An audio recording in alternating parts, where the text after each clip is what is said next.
Okay, so I was putting Finn down and it was just me, right? And Wes is kind of minding his own business in the living room. I could hear him and I could hear that he was just, like going in and out of the back door. Oh. And so I come out and Wes looks at me and he is so pleased with himself. And he goes, "Mommy, I just went pee." And I was like, "Oh, bud, that's great. That's awesome." And he was like, yeah, I went outside. And I was like, huh? What? Okay. What? Why did you do that, buddy? Why didn't you go in the potty? And it turns out his potty was I had like rinsed it out and set it up to dry, and so he couldn't reach it. Wow. And so he just decided to go outside. And on the one hand, I'm kind of like, ew. You're not supposed to go potty outside. But then on the other hand, I was like, great problem solving, buddy. You know, it is better than going pee-pee on the floor. Yeah. Or pee-pee in the pants. Right. I mean, I kind of feel like it's my fault for maybe sort of having him go pee-pee outside like on other occasions. Well, we also have that one book that's like the book called Potty, where it's like, what does Kitty do? She goes in her box. What does Doggy do? He goes outside. And I always like talk to Wes about that, and I'm like, do we go in boxes? And he goes, no. And then I go, do we go outside? And he goes, sometimes. Yeah. That's the question. When you gotta go, you gotta go. And when you can't find, like, we go hiking sometimes, and like if you can't find just pee on a tree, toilet, yeah, we've done that. Or pee on the, like, sometimes we've done it like right before we get into the car, and we're just like, okay, all right, pee on this sidewalk tree. I mean, it's very much okay. So at the time that this happened, I was actually more proud of him than I was. Aww. Like, you peed outside. Yeah, weirded out that he had peed outside. Yeah. I was like, I mean, he seemed pretty pleased with himself. Yeah, like you did it all by yourself. He pulled down his pants and everything. It was a big deal, and he was really, really pleased with himself. He was like, I did this. And he like walked me through it. He was like, my potty was not available. Therefore, I made the decision to go outside. Wow. Yeah. Okay. I think maybe that is a good thing. Yeah. And, we'll talk about going inside versus outside later. Yeah. Because like he could have gone in the regular potty. That's true. Yeah. Life's a journey. You got to take baby steps.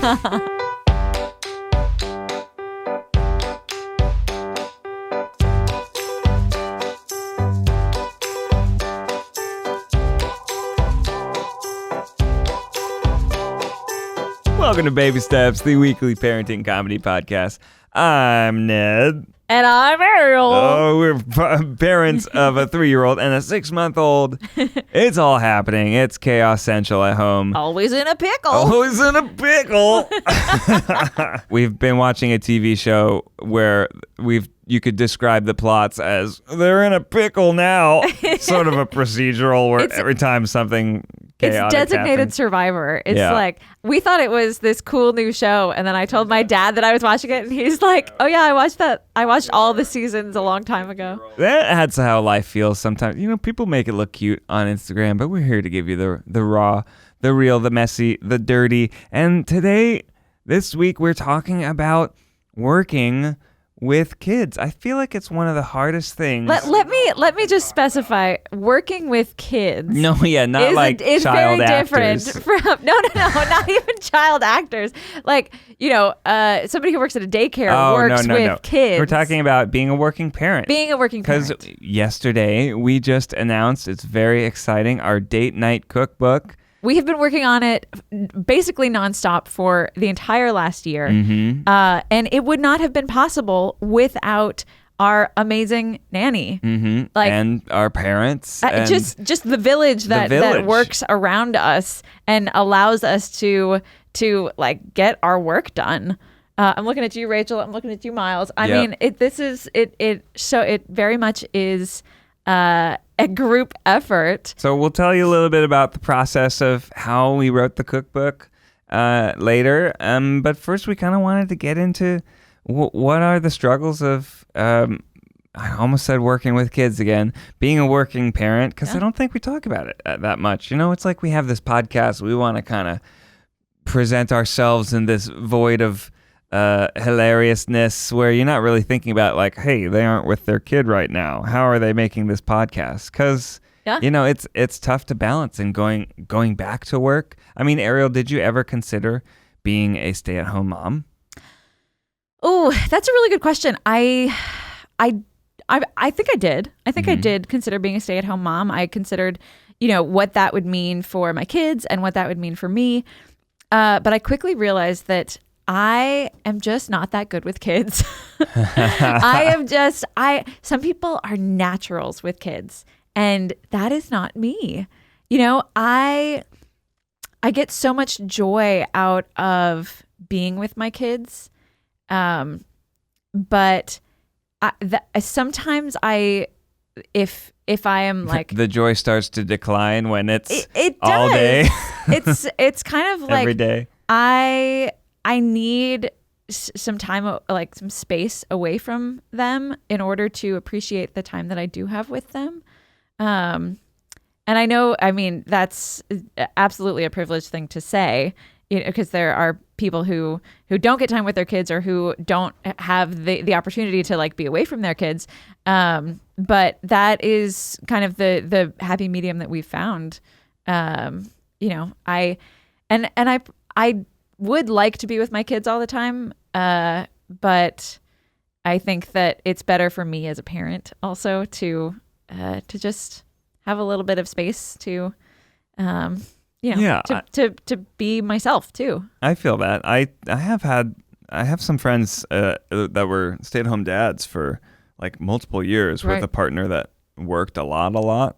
And I heard from them it can be a really isolating and lonely experience, and if there are moments of beauty and then just moments where it's kind of like you feel very imbalanced. Yeah. I started a company around the same time that we had our first child. Oh, I'm aware. Yeah. I am very much aware. You said that to me as if it was some sort of a secret. No. It was to the audience. But it was really not something I considered, because it's almost like I had birthed two babies at the same time. Absolutely. And I was fortunate to be able to take a full 6-week full-time paternity leave and really have that bonding time. But then I had to get back and kind of start the business of growing our new Try Guys company. Yeah, I remember. And, it was really tough to leave. And it was, I felt like I was missing out on moments. But at the same time, it was like, I felt like walking out the door, going my first day at the office, it was both, oh my gosh, my baby's at home. But now it's like, oh wow, I could walk wherever I want. I can, you sit at your desk and you're like, you're saying that I can do whatever I want right now? I have to do my work, of course, but I could choose those tasks in any order, and I could take a break. And I could whenever eat. I want, and eat a snack whenever I want, and I can poop whenever I want. And look at my phone. Yeah. Look at my phone while I'm making a poo-poo. A toilet poo-poo. I think it's important at this point to specify where you are making I know your potties. It's confusing. We told a story about Wes going outside. I don't do that except when I'm camping or been drinking too much. Oh my God. So when you went back to work, we still hadn't figured out childcare. Right. We had your parents, my parents kind of alternating. We had parental help for a while. Yeah. Maybe your parents were still there, but at some point your parents leave and then you are still there just by yourself. And with our first, with Wes, with our first kid, I've been seeing all of these TikTok, like memes. Do you still call them memes if they're on TikTok? What do you call them? Yeah, sure. I've seen all these TikToks of like parents taking kids home from the from the hospital, like their newborns, and they're like, don't lift anything over 8 pounds, but here's your 8-pound baby and 10-pound car seat that you have to take to 3 doctor's appointments within the next week, blah, blah, blah, blah, blah. And, True. and it's just like for first-time parents, you don't know what you're doing. So our friend who is, I won't say who they are, but we have a very good friend who is overdue right now and is about to have a child. And her husband has a haircut appointment about 5 days after she's due to be induced. Oh boy. And she was telling me about this yesterday. And she was like, I told him to keep it. Like, I don't know. And I was like, I will come over and watch that baby sleep with you. Like, I know the feeling that you are freaking out right now about being alone with another like tiny human being. And I will just come over and provide like just like mental support for you and watch your baby sleep. That guy was saying to me like, oh, well, yeah, after the baby comes, like, I'll still be able to have like my weekly kickboxing lesson, right? I was like, no. I mean, like, yeah, like maybe, but like consider a world where not. Like, don't be disappointed Like, if that doesn't happen. Like, it's a little tricky, and it's important to make time for yourself or whatever. But like, the first couple of weeks are pretty rough. You may not want to be kickboxing.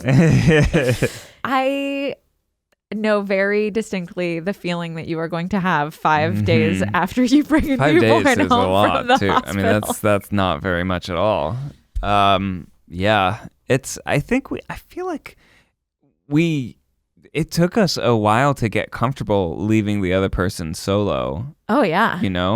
Like it was one thing once we had a childcare situation figured out, but even still on the weekends, like, leaving to do, like, say, go to lunch with a friend or something. Oh yeah. Or go to a sports practice. I would get like a pit in my stomach, even if you were leaving or if I was leaving. Because if I was leaving, I'd be like, oh, I'm leaving my baby. Like, this feels so strange. And then if you were leaving, I'd be like, can I do this by myself? Because I feel like just even the act of having somebody else there to be like, does this look like blood to you? Is this normal? He's crying. Why is he crying? And just sort of troubleshooting with you, I guess. And so, so you went back to work and I was home. I honestly, if you asked me what that was like, I couldn't tell you. I have blocked it from my memory. Yeah, those first couple of months are kind of hazy. Yeah. You're not getting a lot of sleep. It all blurs together. Yeah. We watched Troy. Right. I do remember that. Yeah. Great show. Hot guys, hot girls, having a good time. Awesome. City's burning. Yep.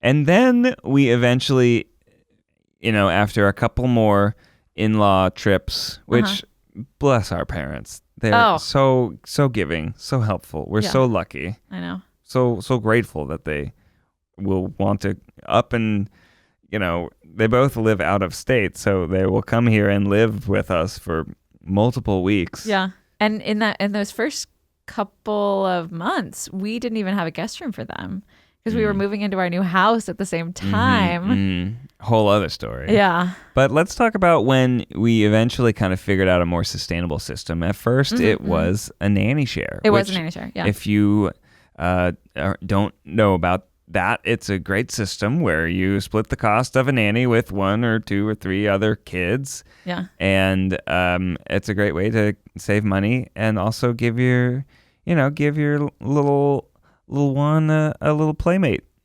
Yeah, totally. Little boy or girl next door. I mean, perhaps. Oh my goodness. Yeah. Wes is still best friends with his nanny share kid. I don't know, how do you describe that? His Playmate. friend next door. Yeah. Oh my goodness. It's basically like they grew up together. But yeah, that was great because it's not as expensive as having a dedicated nanny.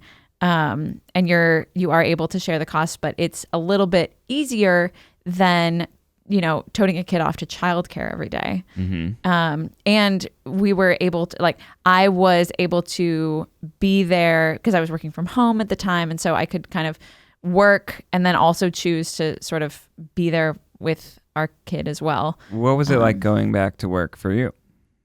It was really hard. There's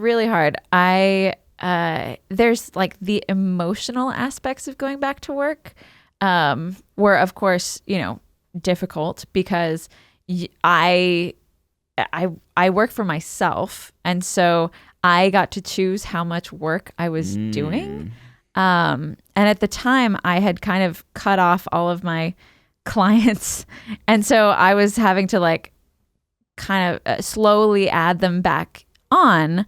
And I was finding that I just wasn't having as good a time working as I was being with my kid, and so it sort of led to a change in the way that I worked. I started working with you more. That was a really big time in our life where we changed a lot of things. We did. We changed our house. We changed our careers. We changed our family. A lot happened around that time. A lot happened, yeah. I haven't thought of it like that before. Yeah. Where it's like you were in the midst of reinventing your kind of work life. Yeah, I was. While all of this is happening at once. Yeah, and so there were those psychological aspects of going back to work, but then there are also the physical parts of going back to work where I was still breastfeeding, so I was pumping. And this is something that I'm doing now where I will be driving to the new office to meet this contractor or that contractor, and I will be pumping in the car. Wow. I have gotten really good at pumping in the car as I am driving. The time that it takes to get from our house to the office is roughly 13 minutes. And if I can pump for 10 minutes, then I'm golden. Wow. So you got to get it going quick. Oh, yeah. Find that first stoplight.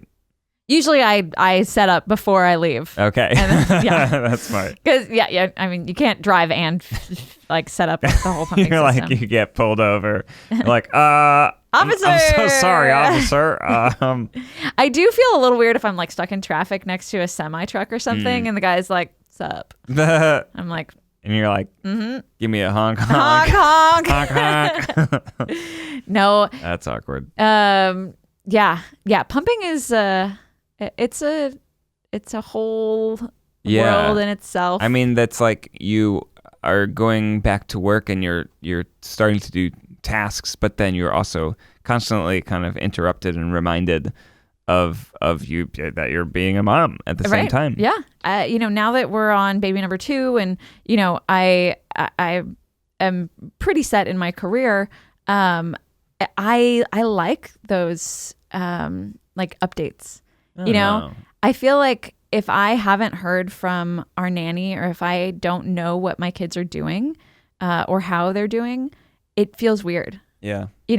And I would you say that you are the same way, or do you kind of like to when you go to work, you go to work?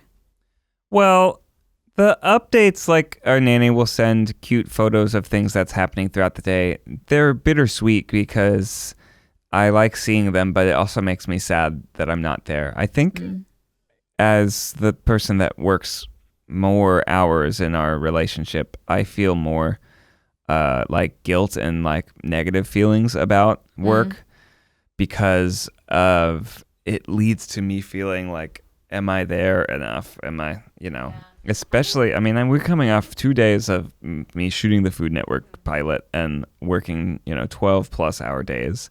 And I get this, it's I didn't even hardly see Finn for more than half an hour yesterday. He was asleep by the time I got home. I always try and come home to read Wes a bedtime story. Unfortunately, most of the time I can work only 8 hours or even less and have more kid time. But it's I think I as the person that works more hours have a kind of a struggle with feeling like I'm not there enough. And that was especially true 2 years ago. I went on a tour. Oh yeah. You remember the Try Guys Legends of the Internet tour, 27 cities worldwide.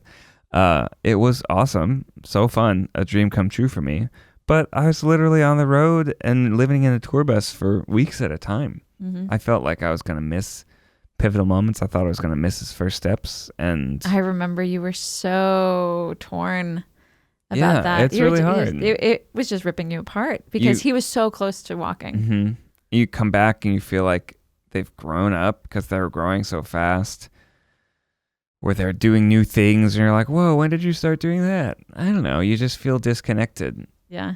And I mean, the original question was about wanting to focus versus not. And the answer is yeah. Like when I'm at work, I want to be 100% at work because I want to get home as soon as I can. Yeah. I don't like getting an update about the kids in the middle of the day makes me feel like, I don't know, sometimes it's nice, but sometimes it's like, yeah, dang, like, yeah. I don't know.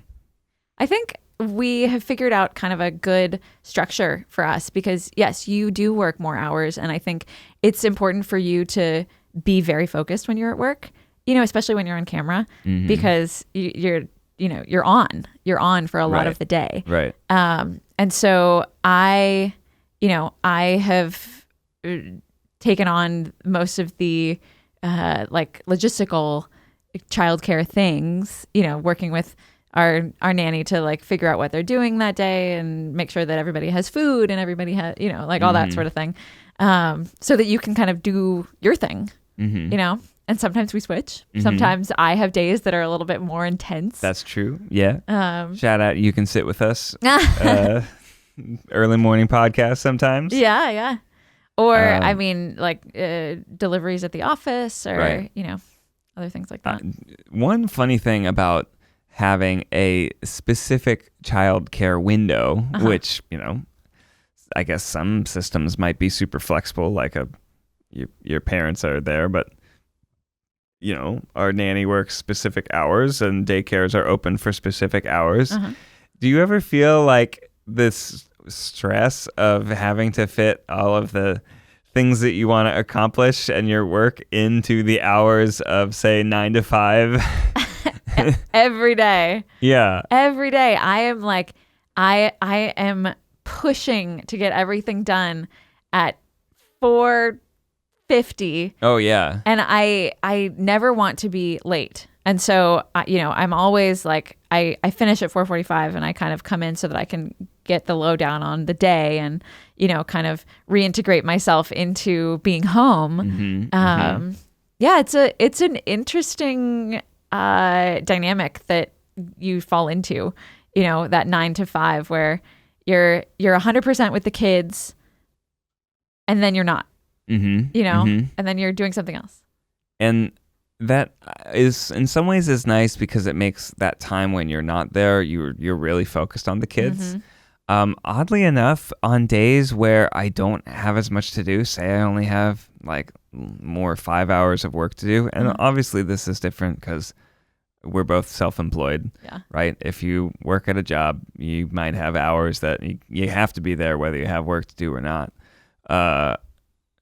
which is always strange. But like with our nanny working set hours, I kind of feel this pressure like I need to be productive or find something to do because like, oh gosh, we're like paying for someone to watch our kids at this time. Like absolutely. It's the idea of, oh, maybe I'll just take the day off early and go play with the kids or God forbid do something like fun for yourself. It's like you kind of feel like you can't do that because shoot, you're paying for childcare. You need to be like working during this time.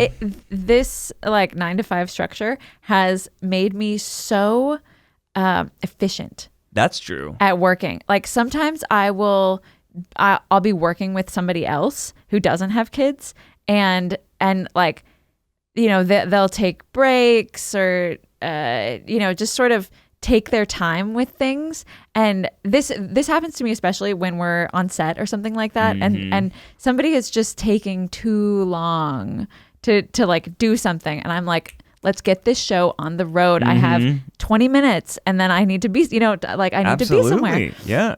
Because that time goes away so quick. That time is like precious. Yeah. You have to be on top of it. Yeah. Like every moment is precious. And you're literally paying for it. There's kind of a fucked up system where like in order to pay for childcare, you have to work, right? Yeah. Everybody who is like trying to figure out childcare, it's not only a question of, well, I need to get back to my job. It's a question of like cost. You have to think about, okay, well, is it worth it to pay for childcare for me to go to work? Right. And you have to think about that in terms of like what that's like for your mental well-being, right. what that's like for your like work life and your life goals. If you're finding the cost, it kind of is getting up there. You're like, am I just working for fun? Right. Am I just working so that I could pay my paycheck to my nanny? Right. I could go be a stay-at-home mom or dad, and I'll pay myself. Right. Consider that I'm paying myself for my. It's like it's tough. It's tough to think that way, and there's a variety of solutions with different levels of cost, but it's like everything costs something. Yeah, and being a stay-at-home parent is work. Yeah. It is absolutely work that deserves to be paid. People who take care of children get paid. And being a stay-at-home mom or dad, being a stay-at-home parent, it's absolutely work. You're not just, playing with the kids all day. Yeah. And it was that was especially true when we were working on this book because, we were working on this together. Mm-hmm. And it was something that we were doing during the pandemic. Mm-hmm. And so our kids were home. We were working at home. Oh, my gosh. I remember trying to get through like an editing pass of the book. And like it was just impossible to focus on anything for more than 15 minutes because Wes would come running in and he'd be like, get off of your computer. What are you doing? And I'm just like, I just need like a chunk of 5 hours to do this. No work. Yeah, no work. No, look at your phone. No, look at your computer. I mean, it kind of like, it breaks your heart. Like that when your kid starts to realize when you are working like longer hours, that means that they're not getting attention or access to you, and then they are maybe crying when you're leaving more. It's devastating. Yeah. And at the same time, impossible to try and write a cookbook from home. I mean, let's walk people through the full story. Yeah. So I mean, we have wanted to write a cookbook forever.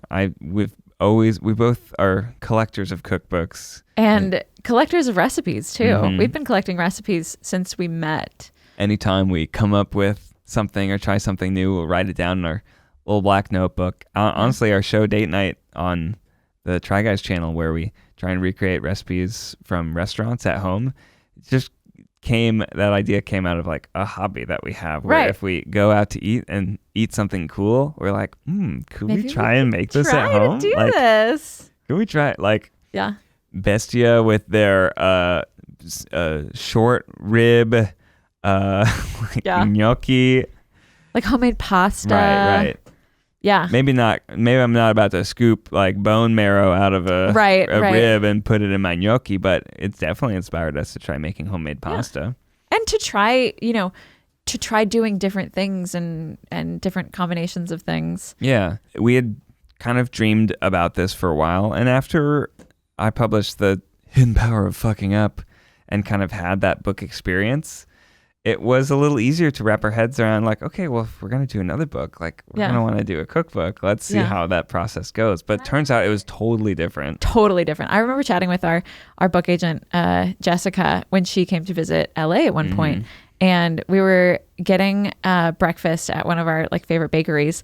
And she was like, so what's next for you? What do you want to do? And I sort of looked at her and I was like, I want to do a cookbook. Mm-hmm. I want to jump into that space. And, like we have so many stories that have to do with food, that food is so important to us, to our family, to you and me. I mean, I feel like every important moment in our lives, or at least in our relationship, has to do with food in some way. Yeah. And that's sort of where the idea for this cookbook came from. I mean, I kind of feel like food is a love language for us. You absolutely. know, I mean, food to me is about sharing and connecting with people that you love. And it's kind of that, just all of my happiest memories are being around a dinner table with you, with family, with our kids, boys. Yeah. Or like preparing meals for a big group, like kind of those Sunday afternoons where maybe our sisters come over and we start cooking up a storm, and you start cooking at like 3 p.m. Yeah. Or those, even just a simple weeknight where the boys are playing and you and I are kind of switching off, cooking in the kitchen. Mm-hmm. And it kind of can be just that, just a really awesome way of connecting with each other. So for all the listeners, this man, every morning, Ned usually wakes up with the kids because I'm up at night with Finn, and he will bring me freshly ground, freshly made coffee every morning, and he's like, "Here's your coffee, hun." And oh my goodness, just like I think I have talked about how important a hot cup of coffee is to me right now. And this is a pretty recent thing in the last like 6 months. I've just needed that like hot, fresh coffee, and you're killing it. Gotta do it. Gotta do it correct. Gotta do it right. I can taste the coffee in my mouth right now. But that's just another like testament to how much food is a part of our lives. Like it's our love language. It really is. Yeah. Like, here's your coffee. True. I mean, it's a meditative process. I got my little scale. I'm out here weighing the coffee grounds. Yep. Right now, I'm into the Chemex pour over method. We got the Barazza espresso grinder. Great value. Check it out. The cone Not a grinder. sponsor. What's the Conical burr grinder. conical burr grinder? Yeah. Do a nice 17-to-1 water to grounds ratio on my pour. It's delicious. It's great. Yeah. I just, I'm really not that big into coffee. I just like it hot, and like yeah, Ariel will sometimes microwave day old coffee. Oh, absolutely.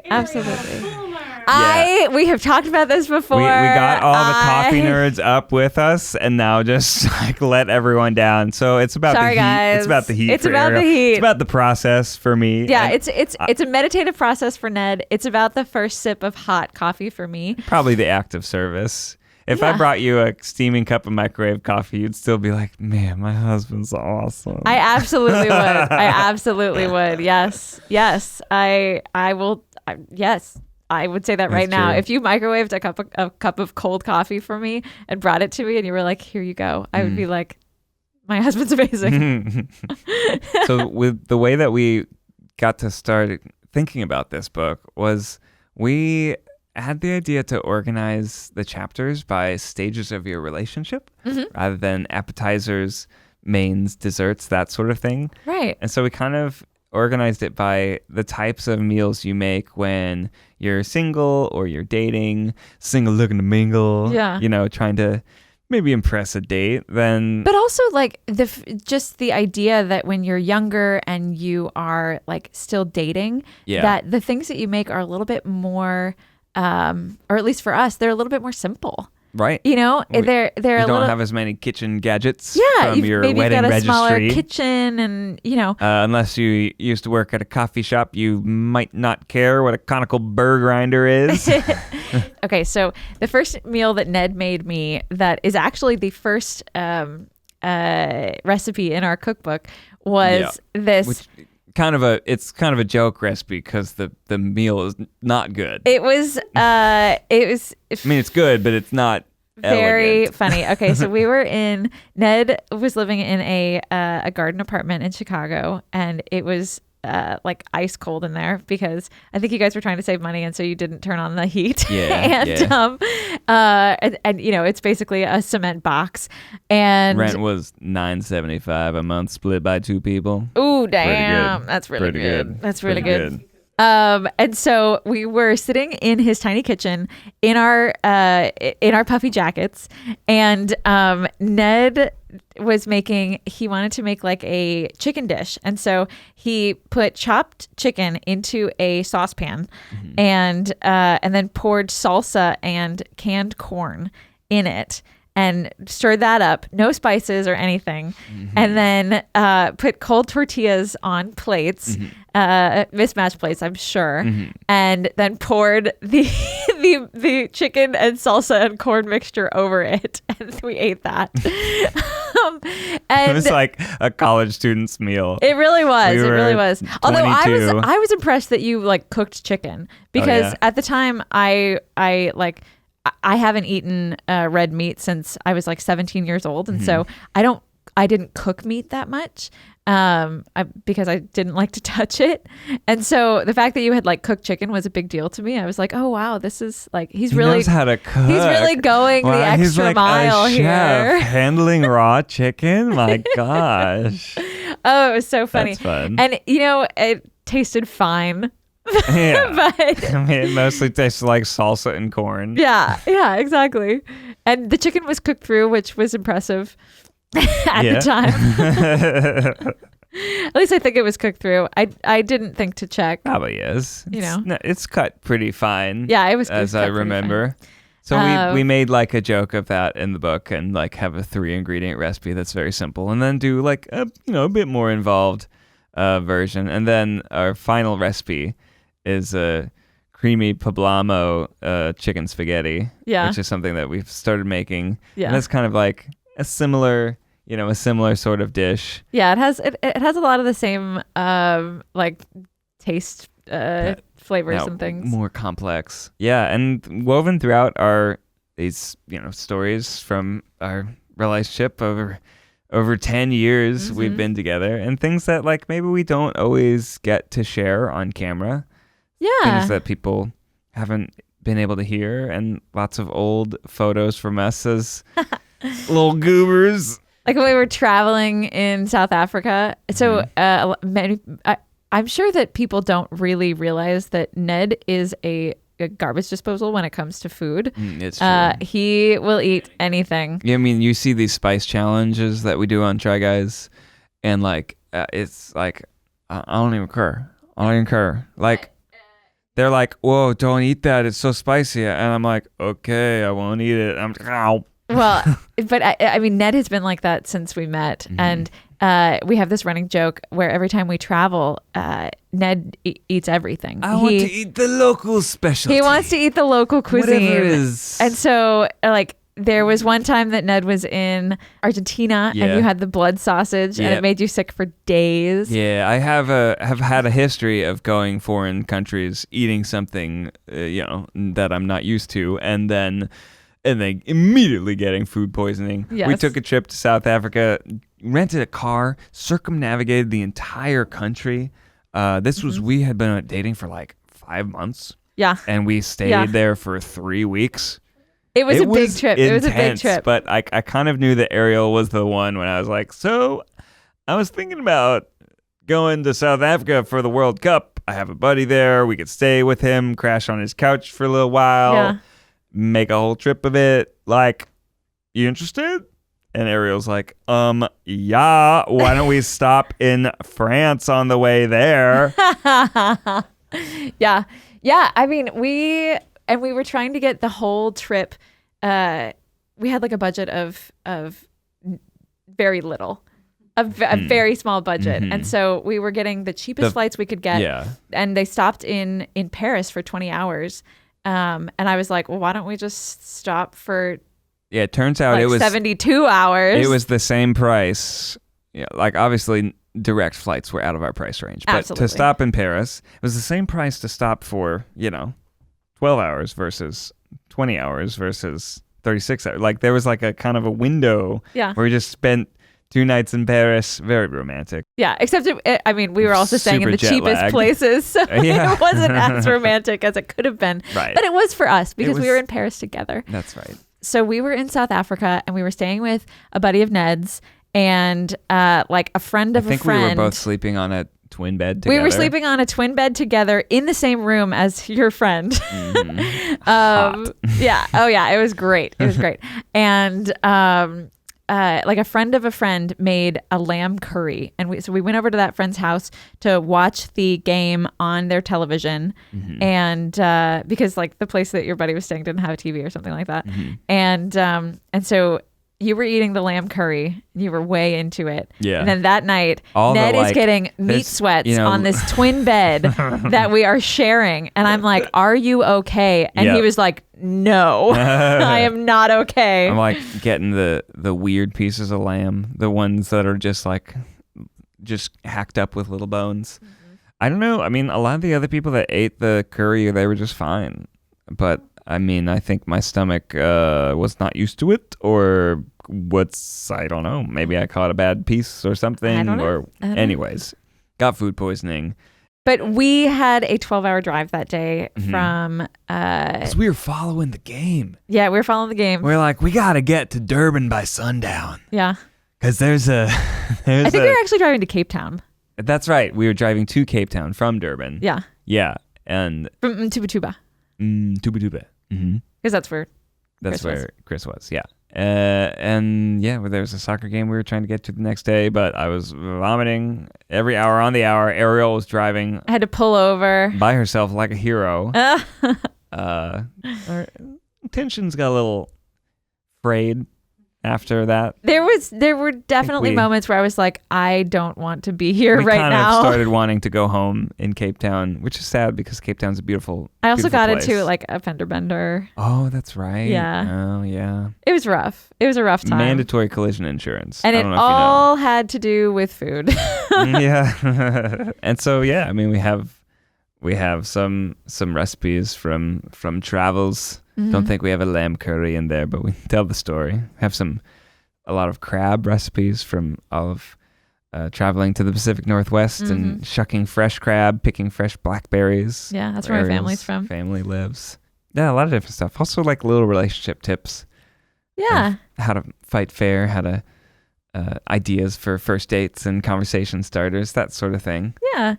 But I mean, the process of the book was 'cause something this is that we about had never. working parents. Right. I mean, how the heck do you write a cookbook in a pandemic with 2 children? And you have to switch off. And that's absolutely what we did. Ned and I, we work together a lot.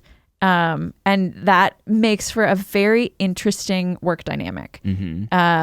Because we like each other, but sometimes we have to not be a couple. Yeah, you have to have a work relationship. Yeah. Sometimes when we work together, it's very flirty, very fun. Yeah. Lots of smooches. Other times Ned is just like, do what I say. I am producing this shoot, and if you were literally not my wife, you'd be being the biggest diva right now. I'm sorry that you're not feeling good about something yourself or what, like. I'm sorry that you I'm don't like the clothes that you chose to wear this morning, but we are running 2 hours I'm managing behind a dozen other people, and it's not my job as a producer to manage your emotions. It turns out it is both your job as a producer and a husband to manage talent's emotions. Yep. But in that moment, Ariel was talent and not my wife, and I had to go into like that's very much what it has to be. Damage mitigation mode. Yeah, and So in the same way that like right now I am working 10, 12-hour days on the office project, and I can very truly say designer. Yes, as an interior designer. Yeah. And I can very truly say that Ned has been one of my most difficult clients. What's that now? Yeah. Really? Yeah. You are absolutely one of my most difficult like clients. in what way? Like difficult as in like I have amazing taste and vision and like kind of like change all of your ideas in a cool way. Yeah. Because everybody loves it when you change their ideas. No, it's the sort of thing where like you ask things of me that are not possible, and like because you know me and you know that they are not possible, you think that it's okay. You know, like if something is ordered and is not returnable and you're like, yeah, I don't think that's going to work. And I'm like, yeah, sorry, no. You can't change it now. There's no changing it. Absolutely not. You gotta admit, though, changing the color of the kitchen cabinets worked out pretty well. That did work out very well. I know it was frustrating for everyone. It's okay. It's all right. We figured it out. You know, but absolutely, like, you know, there are some things that happen in a professional relationship, and there are some things that happen in a personal relationship, and you and I, we go back and forth. And so writing the cookbook, well, that's what we had to do. We had to delegate. Right. Because, you know, we're like writing partners at that point. Yeah. And yes, we could write it all together and always having a fun brainstorming session, but that's not super possible. Also, we didn't have time. Right. So we had to kind of have, you know, Ariel ended up focusing more on the recipe development, and I focused more on the stories and kind of the... And then when it came to the photo shoot, like, you were talent. Yeah, then it was the roles were switched. You were the executive producer, and I was the vanity executive producer. Yeah. You know how sometimes celebrities, they're like, oh, wow, they're an executive producer, but, like, they're not actually doing much.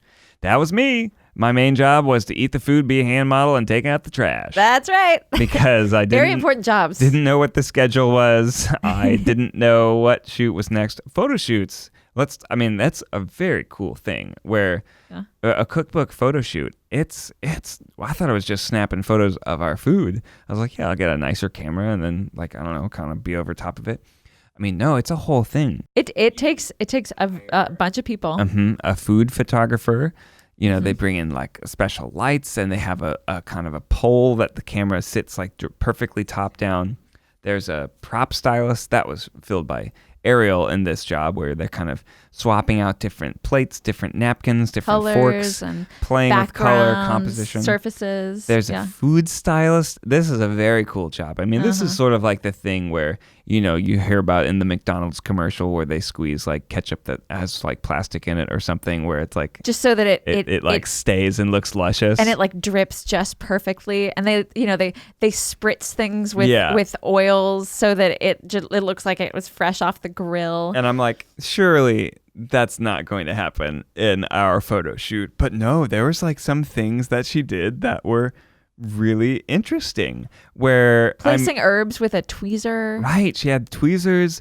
She would like place individual strands of spaghetti around the fork to make it like curve in the perfect way. There was one like for the blackberry cobbler. The dish that we wanted to use was a little bit too big for the recipe that we had. And so she had to fill the, like, in order to make the dish look like it was, like, full. And I think we were running out of blackberries or something. Yeah. So she used some blackberries that were rotten and put those on the inside. And then she made, like, a layer of mashed potatoes in kind of a mound. Yeah. That gave the appearance of, like, lift of the whole thing. And basically made this, you know, the beautiful cobbler dish, like, the physical dish that we wanted to use, made it with like half the amount of blackberries, but made it look like overflowing and beautiful, sort of like lifted and like plump. Yeah, exactly. So, I mean, what we're saying is when you cook out of your favorite cookbook, which, I mean, could be once you get the date night cookbook, it'll soon become your favorite. Yeah, if it doesn't look the same, it's not your fault. It's totally not your fault.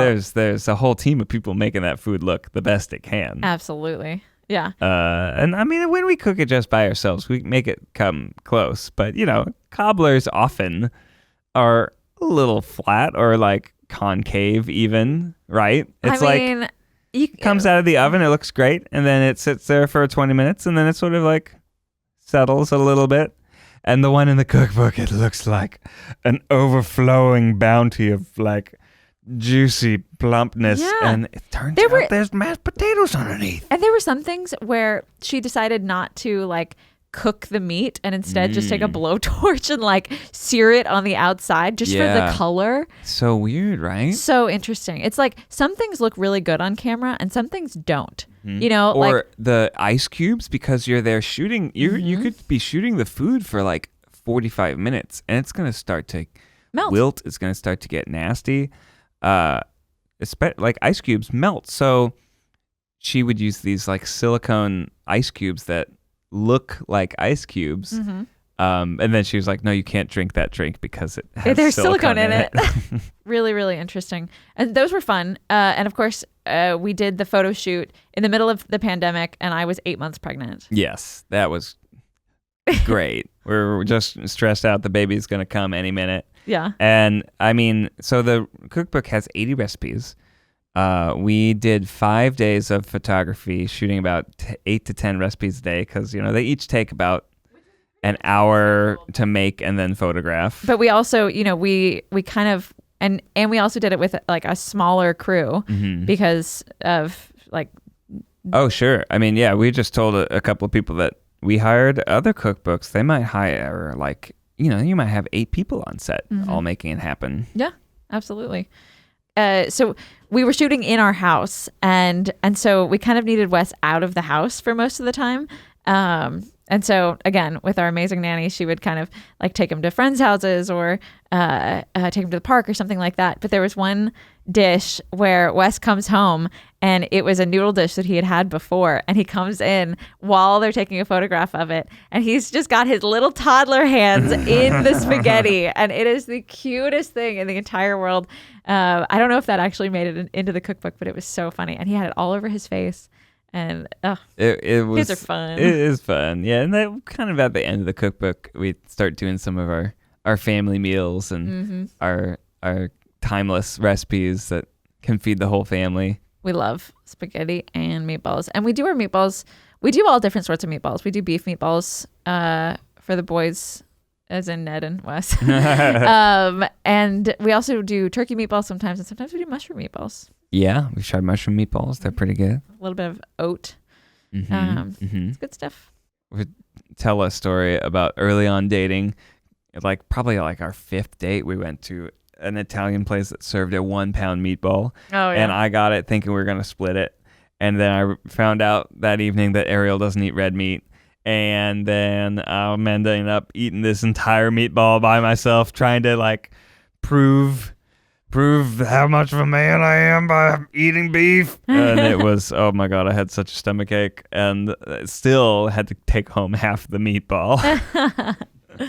Yeah. It's this like giant, it's like a bowling ball size. Yeah, it was a bowling ball meatball. So we have a way for you to make a 1 pound meatball at home if you would like.